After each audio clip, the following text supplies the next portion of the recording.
আমি একটা সেন্টেন্স লিখছি, সবাই কি লুক এট মি রাখি। তাহলে হুমায়রা টোল্ড সুমি, হুমায়রা সুমিকে বলল I am going to do my duty, আমি আমার ডিউটিতে যাচ্ছি। ঠিক আছে, এখন আমি এখানে একটা আছে কমা, ইনভার্টেড কমার ভেতরে, ইনভার্টেডের ভেতরে যে সেন্টেন্সটা আছে এটা হচ্ছে কি রিপোর্টেড স্পিচ, আর ইনভার্টেড কমার বাইরে যেটা আছে এটা হচ্ছে রিপোর্টেড স্পিচ। কথা ক্লিয়ার? এবার আসলে আমি কিভাবে লিখতেছি কি আর করেন, এটা হচ্ছে ডাইরেক্ট নারেশন, এটা হচ্ছে কি ইনডাইরেক্ট নারেশন।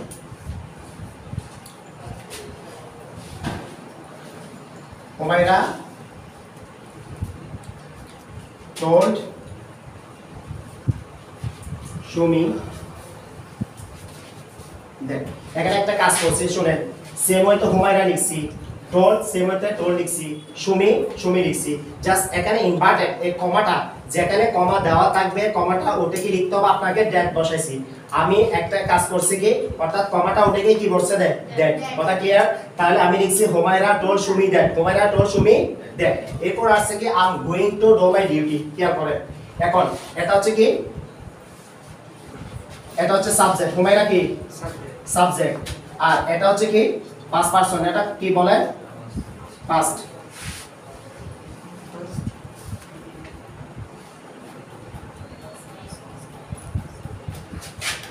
তাহলে আমি আপনাদেরকে আরেকটা এখানে দেখেন, এটা মনে রাখবেন, বলেন একসাথে, এটা পাস্ট পারসন না? তাহলে পাস্ট পারসনের ভিতরে যদি ইনভার্টেড কমা যদি পাস্ট পারসনের ভিতরে থাকে তাহলে বাইরের অংশকে সাবজেক্ট অনুযায়ী চেঞ্জ করতে হবে। কি অনুযায়ী? এখানে যে এখন দুইটা ইনভার্টেড কমা দেখতেছো না, কমার ভেতর আমরা কি পাইছি কি পারসন, তাহলে সাবজেক্ট অর্থাৎ ইনভার্টেড কমার বাইরে যেটা দাও আছে এটা অনুযায়ী সাবজেক্টটা চেঞ্জ করতে হবে। এক নাম্বার কথা পয়েন্ট মনে রাখবেন।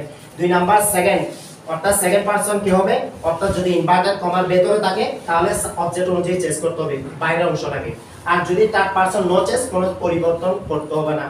আপনাদের আমার কথাটা বুঝাচ্ছে? আমি বলছি ফার্স্ট পারসন যদি ইনভার্টেড কমার ভেতরে থাকে তাহলে বাইরের অংশ থেকে সাবজেক্ট অনুযায়ী চেঞ্জ করতে হবে। ঠিক আছে, এরপর বলছে সেকেন্ড পারসন যদি অর্থাৎ ইনভার্টেড কমার ভেতরে থাকে অবজেক্টটা অর্থাৎ বাইরের অংশ থেকে ক্লিয়ার করতে হবে, অর্থাৎ চেঞ্জ করতে হবে, আর থার্ড পারসন কখনো চেঞ্জ হয় না। কথা ক্লিয়ার? এবার আসেন এখানে যে হুমায়রা, হুমায়রা কি সাবজেক্ট, তাহলে আমি বলছি ইনভার্টেড কমার ভিতরে পারসন, এই পারসন দেখছেন আই, আই মানে আমি না, আমি একটা ফার্স্ট পারসন না, তাহলে কার উপর ডিপেন্ড করবে? হুমায়রার উপর। হুমায়রা, হুমায়রা, তাহলে হুমায়রাটা মেয়ে নাকি ছেলে? মেয়ে। তাহলে এখানে দেখেন আমি বলছি আই না, তো হুমায়রা হচ্ছে মেয়ে হলে তাহলে এখানে কি বসাতে হবে? হুমায়রা জায়গায় হি বসাতে হবে। এখানে যে ফর্মটা দেওয়া আছে এখানে হিয়াটা বসাতে হবে, সি হবে, কি হবে মেয়ের ক্ষেত্রে সি। বুঝছেন? এবার আমি লিখতেছি, দেখেন খেয়াল করেন সবাই, আমি এখন জিজ্ঞাসা করব সি, তারপরে লিখতেছি এখানে কালকে আপনারা পড়ছেন এম থাকলে কি হবে? ওয়াজ পেও, কে বলছে ওয়াজ, হি ওয়াজ গোইং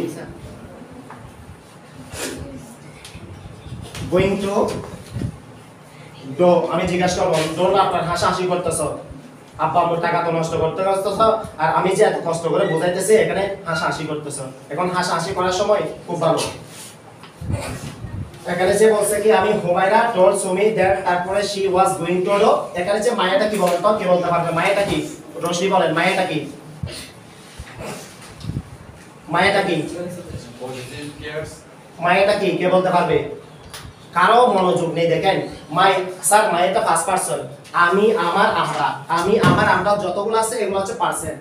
এত ইজি না বুঝছেন এগুলা? এই জন্য আমি স্টুডেন্ট নিয়ে না দিই, কারণ স্টুডেন্টের পড়ালেখার মন থাকতে হবে। যেগুলো প্রাইভেট টিউশনি 7,000 10,000 করি আলহামদুলিল্লাহ ওরা পড়ালেখা দক্ষ। কেন দক্ষ? কারণ ওদের আব্বা আম্মু টাকা দিতেছে, গাইডলাইন করতেছে। আমি আপনাদের বুঝাই দিছি মায়েরা স্যার ফার্স্ট পারসন, কেউ বলতে পারতেছেন, এখন বুঝাই দিছি ইনভার্টেড কমার ভেতরে একটা মাই পাওয়া গেছে, মাই হচ্ছে ফার্স্ট পারসন, মাই হচ্ছে কি ফার্স্ট পারসন, কার উপর ডিপেন্ড করবে? সাবজেক্টের উপর। এখানে বলে দিছি ফার্স্ট পারসন থাকলে সাবজেক্টের উপর ডিপেন্ড করবে, কমার বাইরে যে অংশটুকু আছে। তাহলে হুমায়রা কি সাবজেক্ট, তাহলে এখানে আমি কি লিখতে পারবে বলো? হুমায়রাটা কি?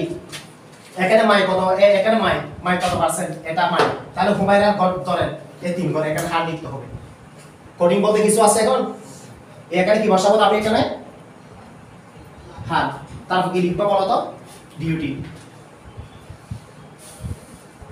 বুঝা আছে? কোডিং কিছু আছে?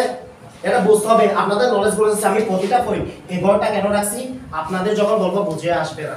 আমি আবারই বলতেছি কি আর করো, একটু you conscious does not permit, আপনার বিবেককে আপনি প্রশ্ন করবেন। পড়ালেখা তো সহজ না, একটা টিচারের অনেক কষ্ট স্টুডেন্টদেরকে বোঝাতে গেলে।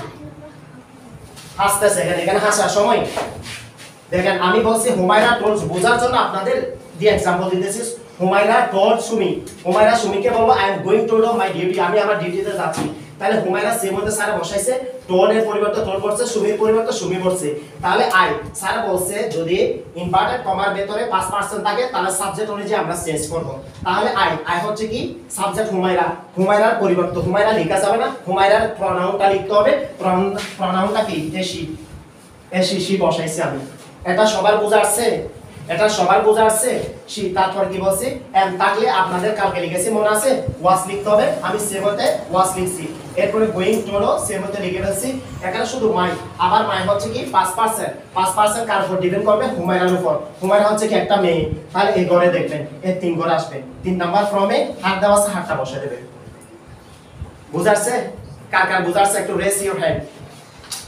ফোর্স ইওর হ্যান্ড ডাউন তাহলে আমি এটা পরিষ্কার করতেছি এটা পরিষ্কার করব কারণ সামনে দেখছেন আপনারা স্কুলে যাচ্ছেন আর আসতেছেন আমি বুঝাইনি কেন জানো কারণ আমি ডাডক ইজ বার্কিং কুকের মধ্যে গিয়ে করব আর আজ বুঝা আসে নাই একদিনে তো বুঝা আসবে না এটা বুঝতেছি অন্তত একটু কেয়ার করতে হবে স্যার কি বলে আমার দেখতেছেন টিয়ার রুজ দাও জল গড়িয়ে পড়তেছে নিজেকে একটু ডেভেলপ করার চেষ্টা করেন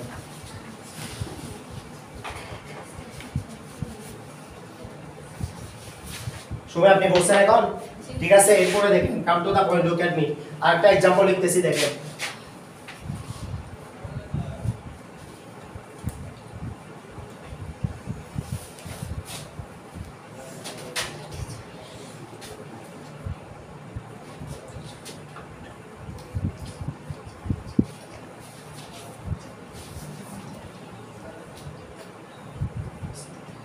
The teacher told the student শিক্ষক ছাত্র ছাত্রীদেরকে বলছে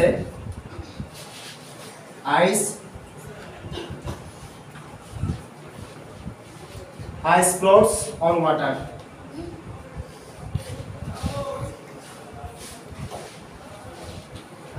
the teacher student ice inverted comma কথাটা খুব খেয়াল করেন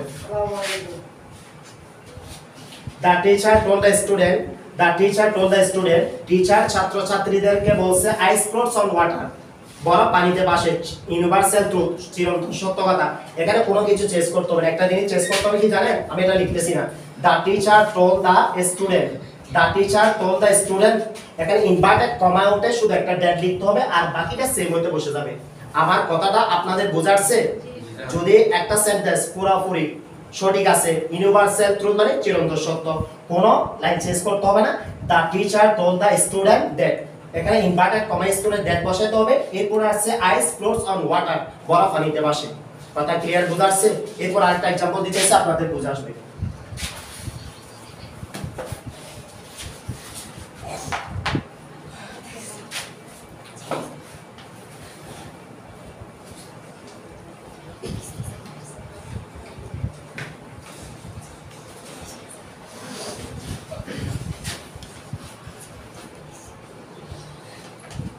He said to the little girl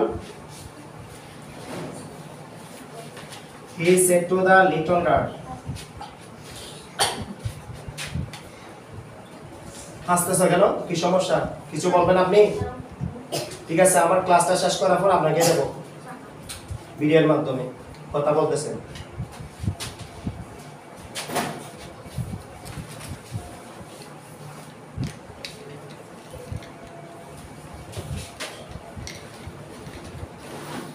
I did not have your letter. Rakib আপনাদেরকে জিজ্ঞাসা করবে এখন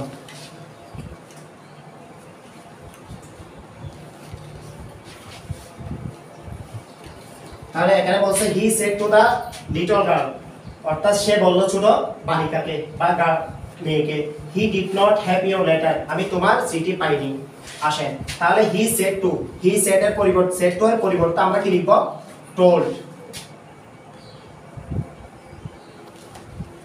he told the এলি হবে না little girl তাহলে কি লিখছি he told the little girl তাহলে সেট এর পরিবর্তে কি লিখছি he he told the little girl এখানে ইনভার্টেড কমা ইউজ করে কি লিখতে হবে বলেন তো দ্যাট তারপরে এখানে আই ডিড নট আই কার উপর ডিপেন্ড করবে কে বলতে পারবে আই সাবজেক্ট আই হচ্ছে 5% কার উপর ডিপেন্ড করবে সাবজেক্টের উপর সাবজেক্ট কি হি এটা চেঞ্জ হবে থার্ড পারসন না থার্ড পারসন কোনো চেঞ্জ হবে না সেম মতো বসে দিতে হবে ভেরি গুড কি লিখছি এরপরে কি দেওয়া আছে ডিড নট ডিড এর পরিবর্তে হ্যাড কি লিখতে হবে হ্যাড কালকে পড়ছেন মনে আছে আপনারা লিখছেন কিন্তু গেট বা হ্যাড পড় নাই ডিড এর পরিবর্তে কি লিখতে হবে হ্যাড তারপর নট সেম মতো বসে যাবে তারপরে হ্যাড এর পরিবর্তে আবার হ্যাড লিখতে হবে কালকে পড়ছেন আপনারা এরপরে ইউটা কার উপর ডিপেন্ড করবে কে বলতে পারবে আমি বলছি যদি সেকেন্ড পারসন ইউ কথাটা খুব ক্লিয়ার করেন ইউ হচ্ছে সেকেন্ড পারসন ইউ হচ্ছে কি সেকেন্ড পারসন কার উপর ডিপেন্ড করবে অবজেক্ট কি দা লিটল গার্ল বুঝাচ্ছে তাহলে মেয়ে হলে কি বসাবেন হার বুঝাচ্ছে এখানে কি বসাবেন দেখো হার লেটার বুঝছেন এখন বুঝছেন একটু বুঝতে হবে কি আর করতে হবে আমি যে এত কষ্ট করতেছি আপনাদের বোঝার জন্য শুধু আপনারা কিন্তু কথা বলতেছেন কেউ হাসতেছে আজকে করছেন এই কাজটা করি এটা বুঝছেন দেখতেছেন আমাদের অবস্থা এটা আমাদের জন্য নয় টিচারের সামনে সবসময় নম্র ভদ্র থাকার চেষ্টা করবেন যখন দুষ্টামি করতেছ তখন ঠিক আছে ক্লাস করার সময় কোনো কথা বলবেন এটা short please write side left side head background বন্ধ করতে হবে টিচার থেকে কিছু অর্জন করতে গেলে নম্র ভদ্র হতে হবে বুঝে না আসলে আজ টিচার ইউ ডোন্ট আন্ডারস্ট্যান্ড দাঁড়িয়ে জিজ্ঞাসা করবেন আবারই বলতেছি he said to the little girl সে মেয়েটিকে বলল I did not have your letter আমি তোমার চিঠিটা পাইনি তাহলে he told that little girl same হতে থাকবে এই কমাটা উঠে কি ইউজ করছে আমি দ্যাট ইউজ করছি তাহলে এখানে যে প্রথম আই আছে আই সাবজেক্টটা কার উপর ডিপেন্ড করবে দেন আই পারসনটা কার উপর ডিপেন্ড করবে সাবজেক্টের উপর তাহলে হি যেহেতু থার্ড পারসন কোনো কি হয় না চেঞ্জ হয় না সেম হতে হি বসাই দিয়েছি he told the little girl তারপর দ্যাট এখানে যে আমি একটা হেড বসাইছি কেন এখানে কোথায় আপনাকে হেডের পরিবর্তে হেড লিখছি আবার এখানে আরেকটা হচ্ছে ডিড এর পরিবর্তে হেড লিখছি শুধু এখানে ইউ হচ্ছে সেকেন্ড পারসন কার উপর ডিপেন্ড করবে বলো তো অবজেক্টের উপর সেকেন্ড পারসন কার উপর ডিপেন্ড করবে অবজেক্টের উপর ডিপেন্ড করবে তাহলে কি বসবে মেয়ের পরিবর্তে হার লেটার বুঝাচ্ছে কার বুঝাচ্ছে একটা হাত উঠান আচ্ছা ঠিক আছে আমি এখন ট্রাই করতেছি আপনারা যাকে বলবো সে বলুন